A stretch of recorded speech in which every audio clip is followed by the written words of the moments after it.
Ustadz, azan 15.26, ceramah 10 menit lagi. 10 menit lagi. Yang mau dihabiskan ini.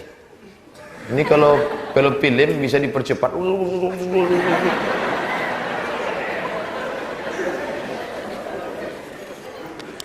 Bagaimana kami jaga hati ketika ujian harta kekuasaan kami dapati. Kami takut seperti Harun dan Fir'aun, karena hati itu berbolak-balik. Ketika ujian harta, maka sering-seringlah menengok orang susah. Jalan-jalan ke panti jompo, tengok orang tua itu menyuap. Tengok orang tua menyuap nasi bungkus, anak tak ada, menantu tak ada, suami sudah mati. Mau masuk ke mulut, ke hidung begini. Kita sedang melihat foto kita, menengok anak kecil, pergi ke panti asuhan. Makmu mana, ayahmu mana? Menyadarkan kita. Unzur ila man huwa asfala minka. Kebanyakan orang kalau sudah punya kuasa, tak lagi mau nengok ke bawah, mendongak aja ke atas. Tengok ke bawah. Unzur man huwa asfala minka. Ketika sholat, pahamilah ini semua pinjaman dari Allah SWT. Janganlah mau disanjung-sanjung engkau digelar manusia agung. Sadar diri tahu diuntung, jasad terbujur, keranda diusung. Apa hukumnya istri panggil papa sama suami? Suami panggil mamah sama istri. Saya tak menyuruh istri saya panggil papa. Istri saya manggil abang. Karena tak boleh manggil papa, manggil mama. Maka saya suruh dia manggil abang. Manggil abang. Akhirnya anak saya pun manggil abang. Merah muka saya waktu di masjid. Waktu di masjid Jalan Jenderal tuh, datang anak saya lari. Abang, abang kan. Disitulah baru saya paham, kalau ada istri manggil papa, sesungguhnya dia mau mengatakan, oh papa anakku. Itu maksud dia. Oh papa anakku. Cuman disingkatnya papa. Karena kan dia cerdas. Takkan bini itu tak tahu mana ayah dia, mana ayah anaknya. Itu sebenarnya. Nah, tapi saya sudah terlanjur dia manggil abang. Gimana?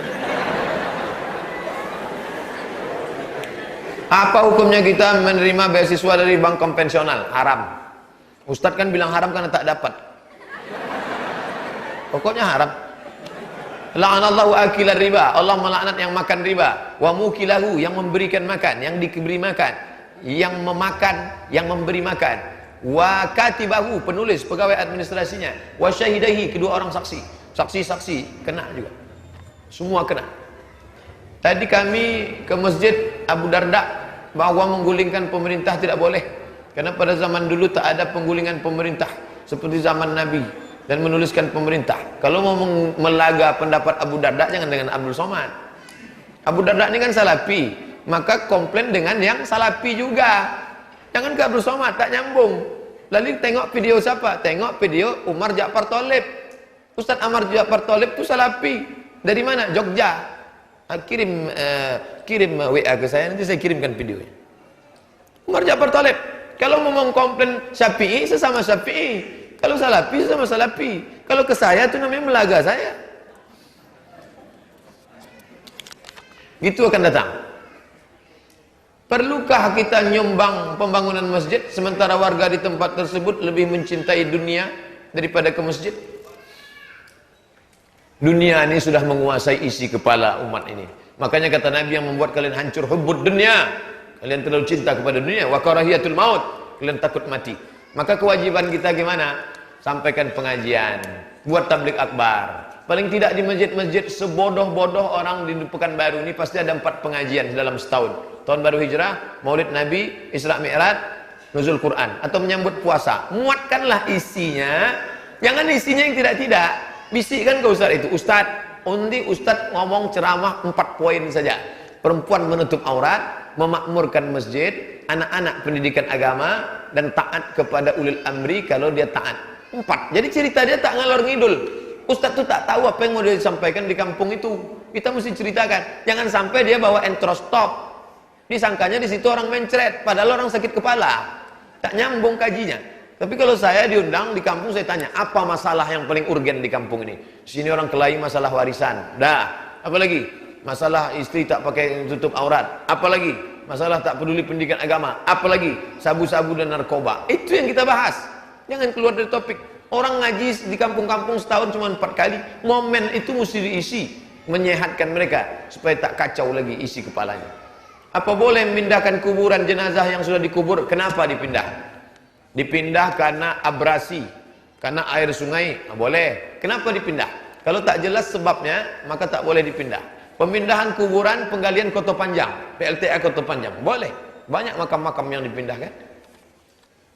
Apakah boleh makam muslim dikunjungi dan doakan oleh orang Kristen, sanak saudara, jenazah mu'alaf? Kita tidak mengurus urusan mereka. Kita hanya mengurus kita. Kalau datang si Manung Khalid, jenazah ke ziarah ke makam bapaknya, doakannya, oh anak Allah yang tunggal. Nah, itu urusan dia. Kita tak urus urusan dia, karena itu perbuatan dia. Tapi kalau perbuatan kita memandikan orang kafir, itu baru mengurus urusan kita terhadap orang lain. Nah, ini tentang masalah orang kafir mendoakan ayahnya.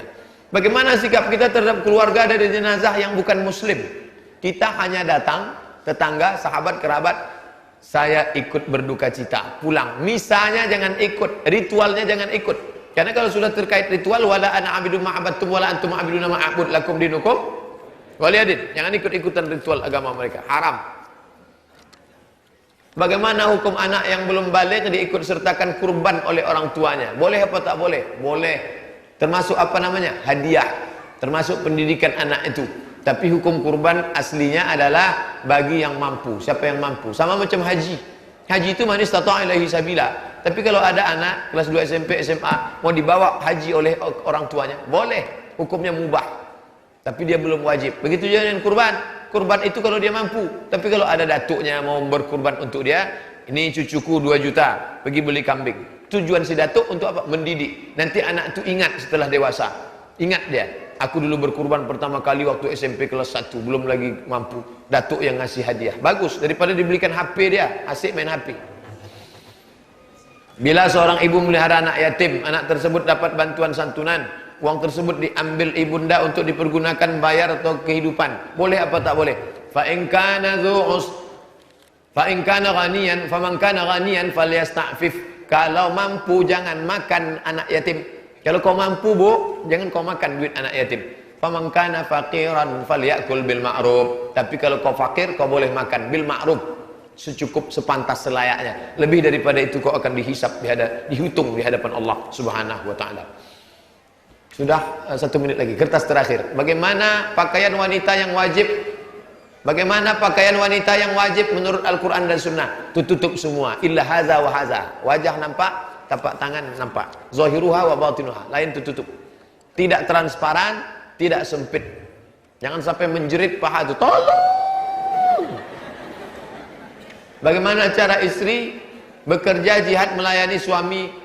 Berjihad melayani suami yang pekerja juga. Manfaatkanlah waktu. Sudah tahu kerja dari jam 8 pagi sampai jam 4 sore. Setelah pulang ke rumah 9, 10, 11. Pulang ke rumah jam berapa? Jam 6, 7, 8, 9. 3 jam ini manfaatkan.